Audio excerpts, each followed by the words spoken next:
Sarah Martinez never imagined that serving coffee and clearing tables would lead to one of the most profound moments of her life. For 3 years, she had worked the same late-night shift at Danny's Diner, a 24-hour restaurant just outside the Marine Corps base in San Diego. To her, it was just another job to pay the bills while she studied nursing at the local community college. But on one seemingly ordinary Tuesday night in November, everything changed. What started as routine service to a group of quiet men in civilian clothes would transform into a moment that would be shared millions of times across social media, touch the hearts of people worldwide, and remind everyone that true honor often comes dressed in the most unexpected uniforms. Sometimes the most extraordinary stories begin with the most ordinary moments. Sometimes a simple act of kindness creates ripples that travel far beyond what anyone could imagine. And sometimes, just sometimes, the person you think needs help the most is actually the one who ends up changing your entire world. This is the true story of how one waitress discovered that heroes don't always wear capes. Sometimes they wear aprons, sometimes they carry coffee pots, and sometimes they show up exactly when the world needs to remember what real service looks like. The fluorescent lights hummed their familiar tune as Sarah Martinez tied her apron strings for what felt like the 1,000th time. Danny's Diner never slept, and neither did the steady stream of customers who wandered through its doors at all hours. Located just 3 miles from the Marine Corps base, the restaurant served everyone from late-night partygoers to early morning shift workers. But Sarah had learned to read the patterns. Tuesday nights were usually quiet. The dinner rush had long since faded, leaving behind only the occasional trucker grabbing coffee and pie, or maybe a young Marine trying to stretch his paycheck with a cheap meal. Sarah preferred these slower shifts. They gave her time to study between customers working through her nursing textbooks while keeping one eye on the coffee pots. At 26, Sarah was older than most of her classmates at San Diego Community College. She had started her education late after spending years caring for her sick mother, and every dollar counted. The night shift at Danny's paid a little more, and the tips, while modest, helped cover her textbooks and gas money. She dreamed of becoming a registered nurse, maybe working in pediatrics someday, but for now, she was content with the steady rhythm of taking orders and refilling coffee cups. The bell above the door chimed as she finished wiping down table 12. Sarah looked up to see 4 men entering the restaurant. They were dressed in simple civilian clothes, jeans, t-shirts, baseball caps pulled low over their faces. Something about them immediately caught her attention, though she couldn't quite put her finger on what it was. They moved with a certain purposefulness, scanning the restaurant quickly before choosing a corner booth that gave them a clear view of both the entrance and the kitchen. Sarah grabbed 4 menus and approached their table with her practiced smile. "Good evening, gentlemen. Welcome to Danny's. Can I start you off with some coffee?" The man closest to her looked up, and Sarah noticed his eyes first. They were tired, carrying a weight that seemed too heavy for someone who couldn't be much older than her. "Coffee would be great, ma'am." "Thank you." His politeness struck her immediately. In 3 years of waitressing, she had served thousands of customers, and she could usually categorize them within the first few minutes. These men were different. They sat with perfect posture, kept their voices low, and used please and thank you with every request. When she returned with the coffee pot, they had arranged their menus in neat stacks at the edge of the table. "Have you had a chance to look over the menu?" Sarah asked, filling their cups. "We'll need a few more minutes if that's okay," replied another man, this one with a slight southern accent. "We appreciate your patience." Sarah nodded and moved to check on her other tables. The diner held maybe 15 customers total that night, and most of them were regulars she recognized. Old Pete sat at his usual counter stool, nursing his 3rd cup of coffee and reading yesterday's newspaper for the 2nd time. Maria, who worked the overnight shift at the nearby hospital, grabbed her usual to-go order of soup and a sandwich. Everything felt normal, routine, predictable. But she found herself glancing back at the corner booth more often than usual. The 4 men spoke in hushed tones, their conversation punctuated by long silences. They seemed to be waiting for something, though Sarah couldn't imagine what would bring anyone to Danny's Diner with such obvious anticipation. When she returned to take their order 20 minutes later, she noticed one of them checking his phone repeatedly. Another kept glancing toward the parking lot through the window. Their tension was subtle but unmistakable to someone who had learned to read people's moods for tips. "We'll take 4 of the meatloaf specials," said the man who had spoken first. "And could we get some of those dinner rolls on the side?" "Of course," Sarah replied, jotting down the order. "How would you like your vegetables prepared?" As she took down their preferences, Sarah noticed calluses on their hands, the kind that came from hard physical work. Their arms showed faded tan lines, and she caught glimpses of tattoos beneath their sleeves. Military, she thought to herself. Probably Marines from the base. The food came out quickly during the slower night shift, and Sarah delivered their meals with the same friendly efficiency she showed all her customers. The men thanked her warmly and began eating in continued quiet conversation. Sarah went back to her textbook, studying a chapter on pediatric emergency care, while keeping an ear open for any table that might need attention. Around 10:30, the bell chimed again. This time, a woman entered alone. She was probably in her early 60s, wearing a simple blouse and carrying a purse that had seen better years. Her gray hair was pulled back in a neat bun, and she walked with a slight limp that spoke of old injuries or maybe arthritis. She chose a small table near the window and opened a worn paperback novel. Sarah approached with her standard greeting. "Good evening. Can I get you something to drink?" "Just coffee, please, dear," the woman replied with a warm smile. "Decaf if you have it." "Are you hungry at all tonight?" The woman hesitated, looking down at the menu Sarah had placed in front of her. "Well, I suppose I should eat something. What would you recommend that's not too expensive?" The question tugged at Sarah's heart. She had been in that position herself more times than she cared to remember, especially during her mother's illness, when medical bills consumed every spare dollar. "Our vegetable soup is really good tonight," she said gently. "It comes with crackers and it's pretty filling." "That sounds perfect. Thank you." Sarah brought the coffee and put in the soup order, then returned to her studies. She noticed the woman reading while she waited, completely absorbed in her book. There was something peaceful about her presence, a stark contrast to the tension she sensed from the 4 men in the corner booth. The soup arrived, and Sarah watched as the woman ate slowly, savoring each spoonful as if it might be her last meal for a while. She had seen that kind of careful eating before, usually from customers who were stretching their money as far as possible. The woman's clothes were clean but old, and her shoes showed signs of extensive wear. Around 11 o'clock, Sarah noticed movement from the corner booth. The 4 men had finished their meal and were getting ready to leave. The one who seemed to be their leader approached the counter where Sarah stood refilling salt shakers. "Excuse me, miss," he said quietly. "The lady by the window. Has she paid her bill yet?" Sarah glanced over at the woman, who was still reading while sipping her coffee. "No, sir. She's still eating." The man reached into his wallet and pulled out a $20 bill. "This should cover her meal and leave you a good tip. We'd like to pay for her dinner anonymously, if that's okay." Sarah looked at the money, then back at the man's face. His eyes held the same seriousness she had noticed earlier, but now there was something else there too, a gentleness that spoke of genuine caring. "That's very kind of you," Sarah said softly. "Are you sure?" "Yes, ma'am. And please don't tell her who paid. Just let her know that someone wanted to buy her dinner." The other 3 men had stood up from their table and were waiting by the door. Sarah watched as they left a generous tip on their table before walking out into the night.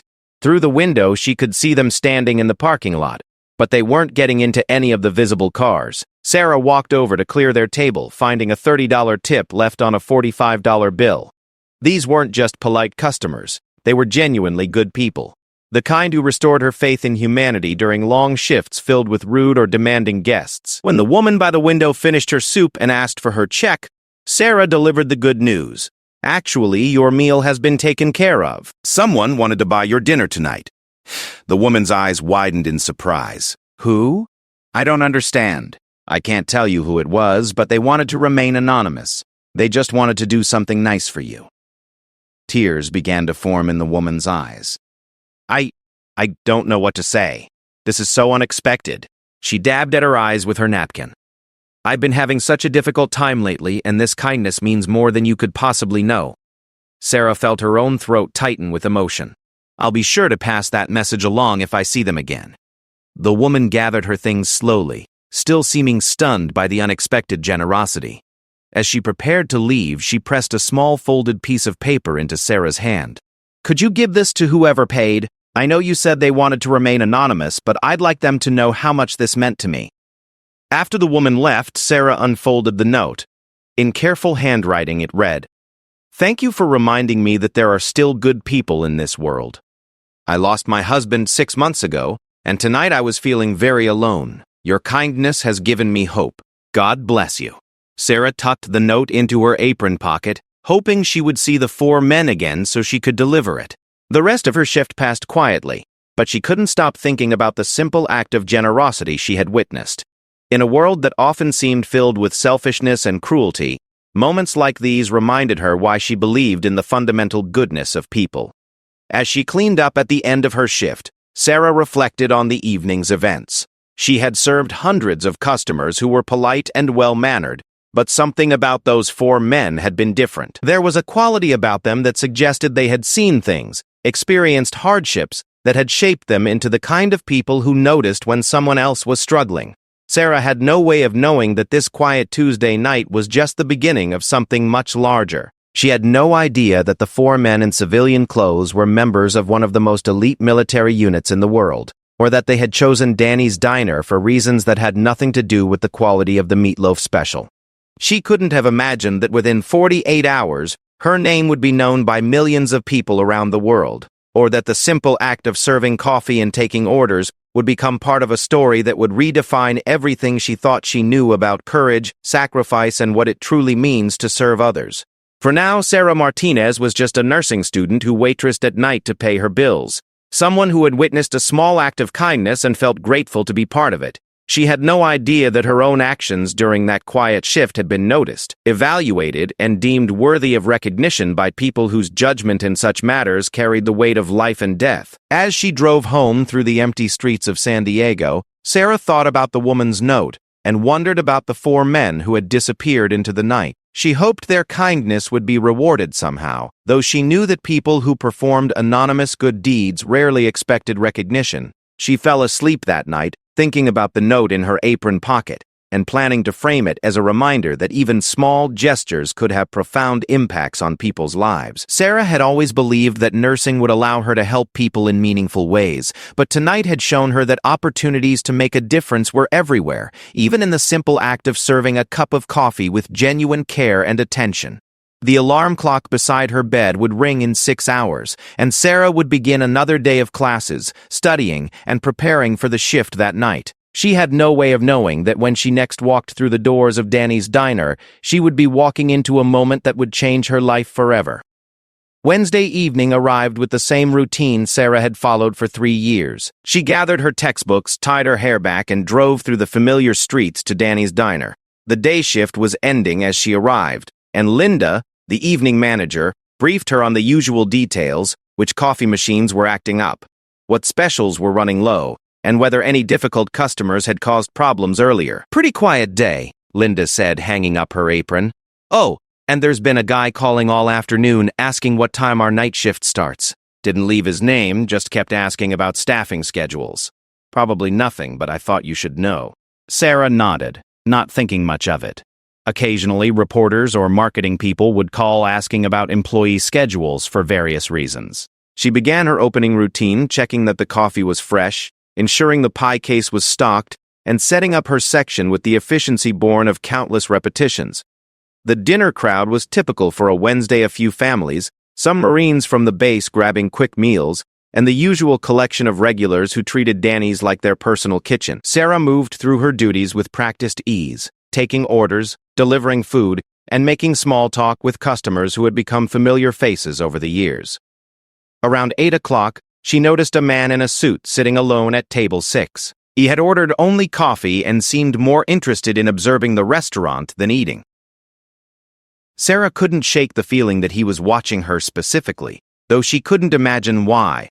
When she approached to refill his cup, he asked casual questions about how long she had worked there and whether she enjoyed her job.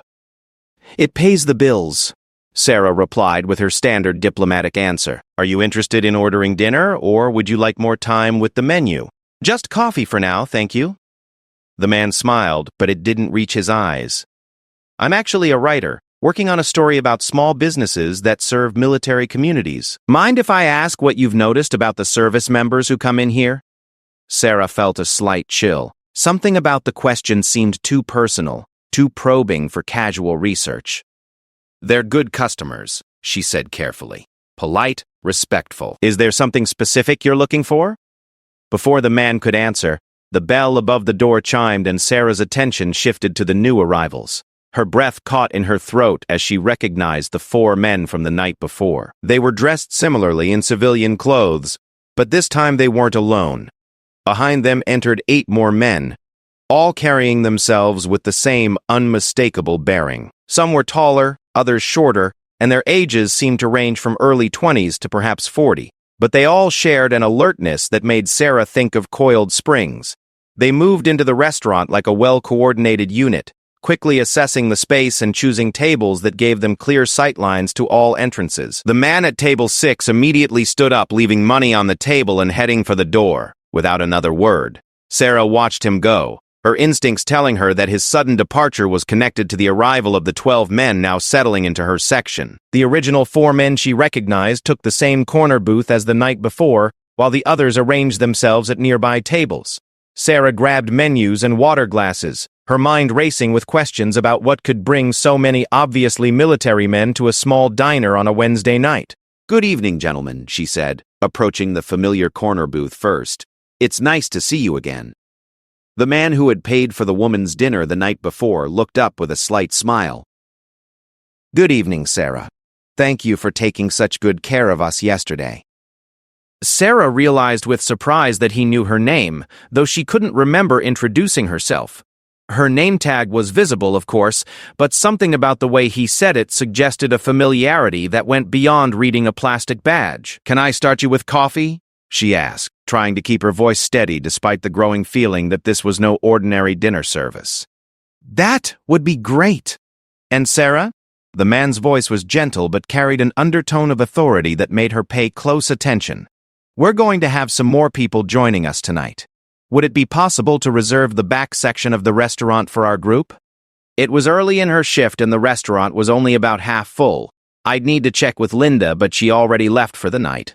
I think it should be okay, though. "How many people are we talking about?"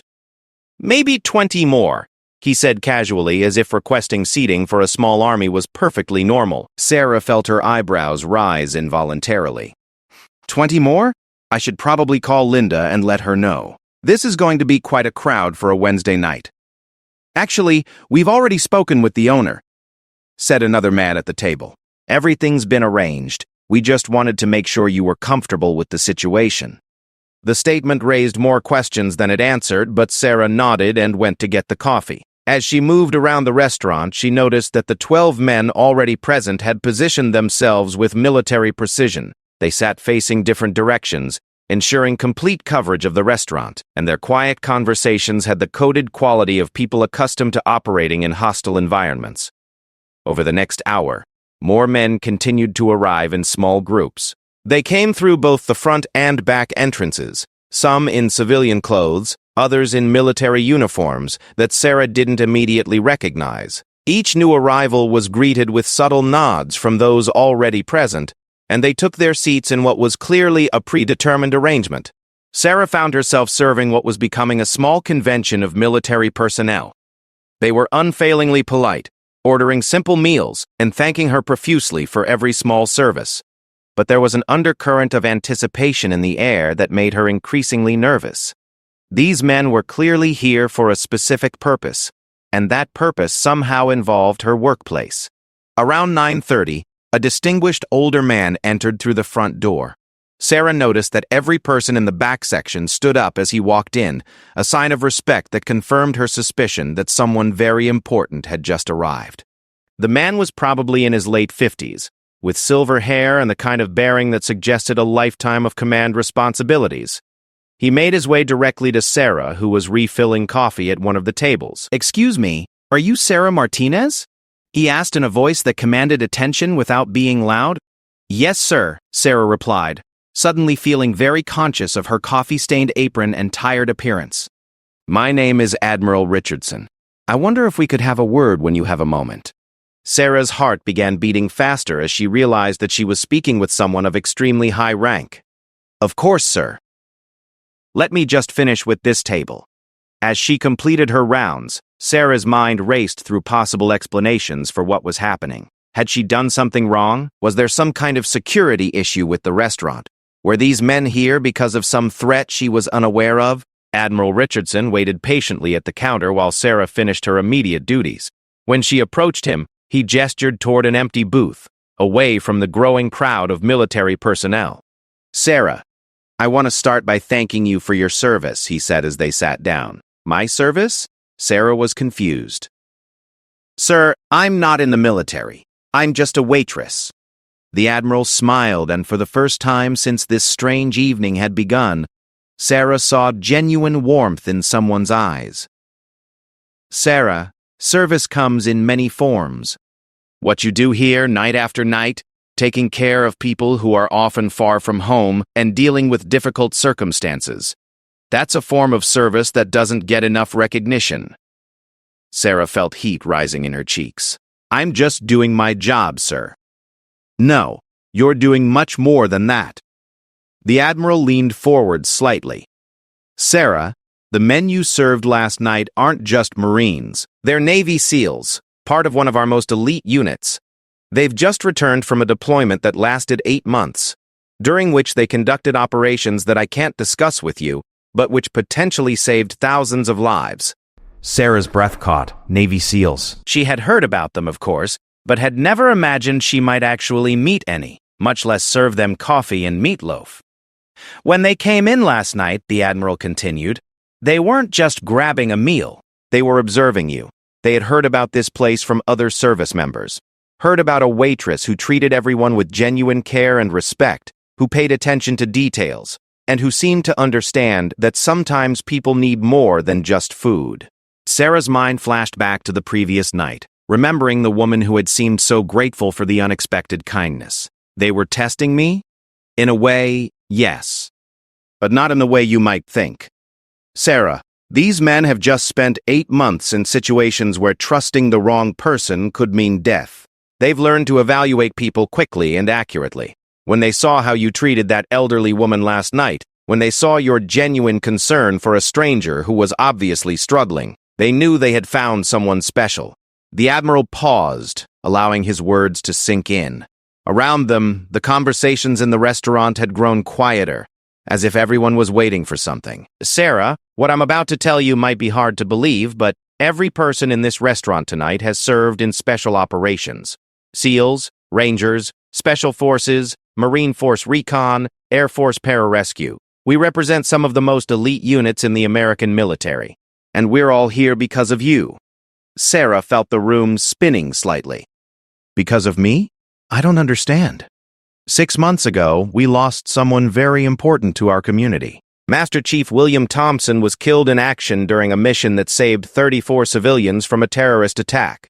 He was a Navy SEAL with 22 years of service, a man who embodied everything we try to teach about honor, courage, and commitment. The Admiral's voice grew softer, more personal. Master Chief Thompson's final letter to his wife included a passage about the importance of recognizing everyday heroes, people who serve others without fanfare, who make the world better through small acts of kindness, who understand that true strength comes from lifting others up.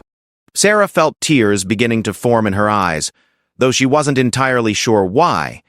His wife asked us to find someone who embodied those qualities, someone who deserved recognition for the kind of service that usually goes unnoticed. Our search led us to you, Sarah. Multiple service members told us about the waitress at Danny's Diner, who remembered their orders, who checked on them when they seemed troubled, who treated a 19-year-old Marine with the same respect she showed a full colonel. The Admiral reached into his uniform pocket and pulled out a small wooden box. Master Chief Thompson wanted his Purple Heart to go to someone who understood what real service looked like. His widow agreed that you should receive it. Sarah stared at the box, unable to process what she was hearing. Sir, I can't accept that. I haven't earned it. I just serve coffee. Sarah, said a familiar voice behind her. She turned to see the SEAL who had paid for the woman's dinner the night before. With respect, you've earned this more than you know. Do you remember Maria Santos? The woman whose dinner we bought last night. Sarah nodded, still struggling to understand. Maria Santos is Master Chief Thompson's mother. She didn't recognize us, but we recognized her from the memorial service. She was coming here because it's where her son used to eat when he was stationed at the base 10 years ago. She was trying to feel close to him. Sarah's tears began falling freely now. I didn't know.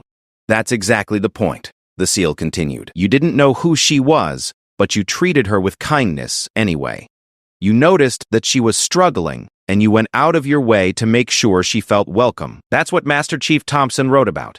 People who do the right thing simply because it's right, not because they expect recognition. The Admiral opened the wooden box, revealing the Purple Heart medal nestled in red velvet. Sarah Martinez, on behalf of a grateful nation and in honor of Master Chief William Thompson, we present you with this Purple Heart in recognition of your selfless service to others and your embodiment of the values that make our country strong. The entire restaurant erupted in applause as every person present stood up. Sarah looked around through her tears and saw men who had risked their lives in service to their country giving her a standing ovation. It was overwhelming and humbling and completely surreal. There's more, the Admiral said gently.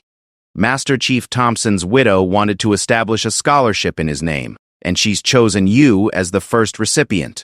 The scholarship will cover the remainder of your nursing education and provide additional support for your living expenses. Sarah could barely speak. This is too much. I don't deserve this. Sarah, said another voice, and she turned to see an older woman approaching their table. She recognized her immediately. It was Maria Santos, the woman whose dinner had been paid for the night before. Mrs. Santos, Sarah whispered. My dear girl, Maria said, her own eyes filled with tears. My son would have been so proud to know that his final gift went to someone like you. When those kind strangers bought my dinner last night, I felt like Billy was somehow still taking care of me. Now, I know he was. Sarah stood up and embraced the older woman, both of them crying openly. Around them, the most elite warriors in the American military watched with evident emotion as two people connected by loss and kindness found comfort in each other. The evening that had started as just another shift had become something Sarah would remember for the rest of her life. But even as she accepted the Purple Heart and listened to Admiral Richardson explain the details of the scholarship, Sarah had no idea that the most extraordinary part of this story was yet to come. The ceremony at Danny's diner concluded around midnight, but for Sarah Martinez, the real journey was just beginning. As the special operations personnel began to disperse, Admiral Richardson handed her a business card with several phone numbers and email addresses. Sarah, what happened here tonight is going to attract some attention, he said quietly. We've notified a few media outlets about Master Chief Thompson's final wish and the scholarship presentation. I want you to be prepared for some calls tomorrow. Sarah looked at the business card, still trying to process everything that had happened. Media attention? I don't understand why anyone would be interested in this story. Maria Santos, who had stayed behind while her son's fellow SEALs said their goodbyes, took Sarah's hand. Dear, people need to hear stories about kindness and service. In a world that seems filled with so much darkness, your story reminds us that there are still people who care about others without expecting anything in return. As Sarah drove home that night, the Purple Heart medal resting safely in the passenger seat, she replayed the evening's events in her mind. The scholarship would change her life completely, allowing her to focus on her studies without the financial stress that had been her constant companion for years. But more than that, the recognition from these extraordinary men and women had given her a new understanding of what service really meant. The next morning, Sarah's phone began ringing at 7 o'clock. The first call was from a reporter at the San Diego Union Tribune, who had heard about the Purple Heart presentation and wanted to interview her for a human interest story. Then came calls from local television stations, followed by radio shows and eventually national news networks. By noon, Sarah had given a dozen interviews, each time trying to explain that she was just doing her job and that the real heroes were the men and women who had honored her. But the reporters seemed fascinated by the idea of an everyday person being recognized by elite military units for simple acts of kindness. The story exploded across social media that afternoon. Someone at the restaurant had taken photos of the ceremony, And images of Sarah receiving the Purple Heart from Admiral Richardson were shared thousands of times within hours. The hashtag #EverydayHeroes began trending, with people sharing their own stories of service workers, teachers, nurses, and others who made their communities better through quiet dedication. Sarah returned to work Thursday night, expecting her usual quiet shift. Instead, she found Danny's diner packed with customers, many of whom had driven from hours away just to meet the waitress they had read about online. The restaurant had received hundreds of calls throughout the day, with people wanting to make reservations or simply express their support for Sarah's story. Danny, the restaurant's owner, was overwhelmed by the sudden attention. "Sarah, I've owned this place for 15 years, and I've never seen anything like this," he said as they watched customers wait in line for tables. "The phone hasn't stopped ringing. People want to know if you're working, when they can meet you, how they can support the scholarship fund." The scholarship fund had taken on a life of its own. Maria Santos had established it with a modest initial contribution, but within 24 hours of the story breaking, donations began pouring in from around the country. Veterans organizations, military families, and complete strangers who had been moved by Master Chief Thompson's final gesture all wanted to contribute. Dr. Patricia Williams, the Dean of Nursing at San Diego Community College, called Sarah personally to discuss her academic future. "Sarah, we're honored to have you in our program," she said. "The scholarship will cover your remaining tuition, but we'd also like to discuss some additional opportunities. Several hospitals in the area have expressed interest in offering you internships and eventual employment."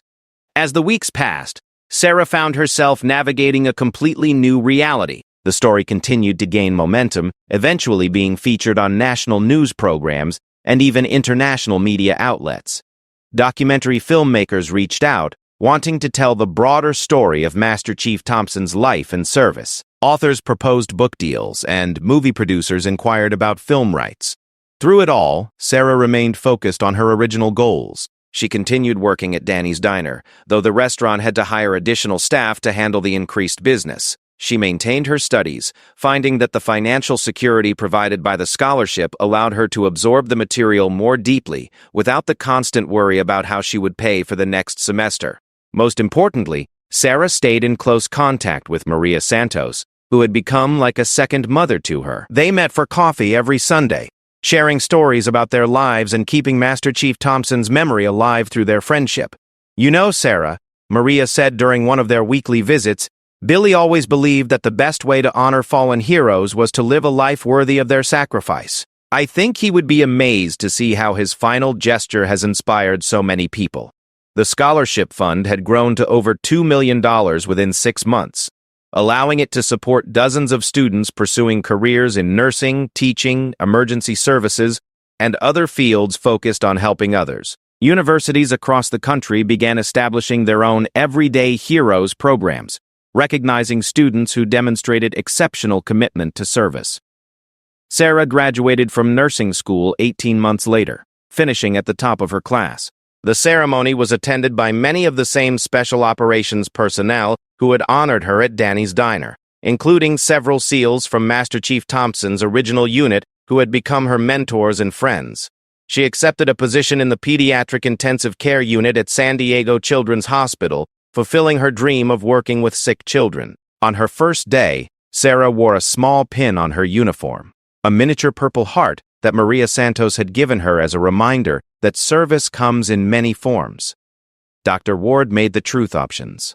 James Martinez, the head of pediatrics, no relation to Sarah despite sharing a last name, welcomed her to the team with words that echoed the lesson she had learned that remarkable Wednesday night.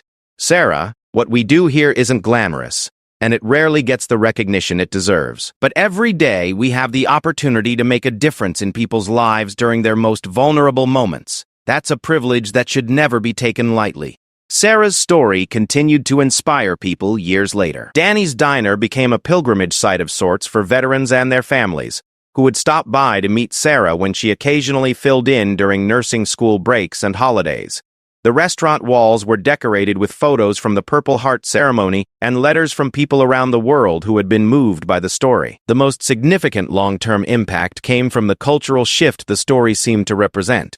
In an era when military service was often discussed in abstract terms, Sarah's recognition by elite units for simple human kindness had reminded people that the values warriors fight to protect, compassion, generosity, selflessness, were most powerfully expressed in everyday actions. Military recruitment centers reported increased interest from young people, who said Sarah's story had helped them understand that service was about more than weapons and tactics. Nursing schools saw enrollment increases, particularly among students who cited her example as inspiration for careers dedicated to caring for others. 5 years after that memorable Wednesday night, Sarah had become a charge nurse in the pediatric ICU, known throughout the hospital for her exceptional skill and compassion. She had saved dozens of young lives, comforted countless families through impossible situations, and trained a new generation of nurses in the art of combining technical expertise with genuine human caring. On the anniversary of Master Chief Thompson's death, Sarah always requested the night shift so she could attend the memorial service Maria Santos organized each year. The service had evolved into a community celebration of service and sacrifice, bringing together military families, first responders, teachers, healthcare workers, and others whose daily work embodied the values Thompson had died defending. During the 5th anniversary service, Admiral Richardson, now retired, approached Sarah with news that brought their relationship full circle. "Sarah, I wanted you to know that Master Chief Thompson's son has just graduated from Navy boot camp," he said. He specifically requested assignment to a unit where he could follow in his father's footsteps. "Before he shipped out for advanced training, he asked me to give you this." Richardson handed Sarah a letter written in careful handwriting on Navy letterhead.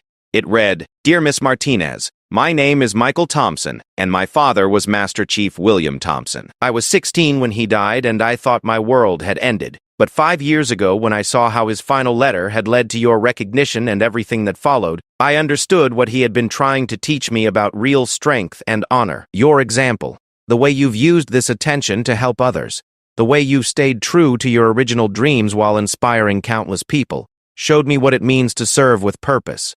I'm joining the Navy SEALs because I want to protect a world that has people like you in it. Thank you for showing me what my father died defending." Sarah read the letter through tears, thinking about the mysterious connections that bind strangers together across time and distance. A young SEAL's final thoughts had somehow reached across death to touch her life, and now that same gesture was inspiring his son to carry forward a legacy of service. That night, after the memorial service ended, Sarah returned to the hospital for her shift. As she walked through the pediatric ICU, checking on young patients and their worried families, she carried with her the same sense of purpose that had characterized that quiet Tuesday night 5 years earlier. She paused at the bedside of a 7-year-old girl recovering from surgery, adjusting her blankets and speaking softly to reassure her that she wasn't alone. In the next room, she spent 20 minutes with parents who were facing the worst nightmare any mother or father could imagine, offering the kind of presence that textbooks couldn't teach. These moments didn't make headlines or trend on social media. They wouldn't be remembered by millions of people or inspire documentaries. But Sarah understood now that this was exactly the point. Real service happened in small acts repeated countless times by ordinary people, who understood that taking care of each other was what made civilization possible. As she completed her rounds that night, Sarah thought about Master Chief Thompson, about the SEALs who had honored her, about Maria Santos, and about young Michael Thompson now training to join an elite unit that measured heroism in lives saved rather than headlines earned. The Purple Heart Medal sat in the place of honor in her apartment. But the real treasure was the understanding it represented, that everyone has the power to serve, that kindness is its own form of courage, and that sometimes the most important battles are fought not with weapons, but with coffee pots and gentle words, and the simple recognition that every person we encounter is fighting struggles we may never understand. Sarah Martinez had learned that heroes don't always wear uniforms, and sometimes the most powerful way to honor those who gave everything is simply to live each day with the intention of making someone else's world a little better. Just another shift had become a lifetime of purpose, and that was perhaps the greatest service of all,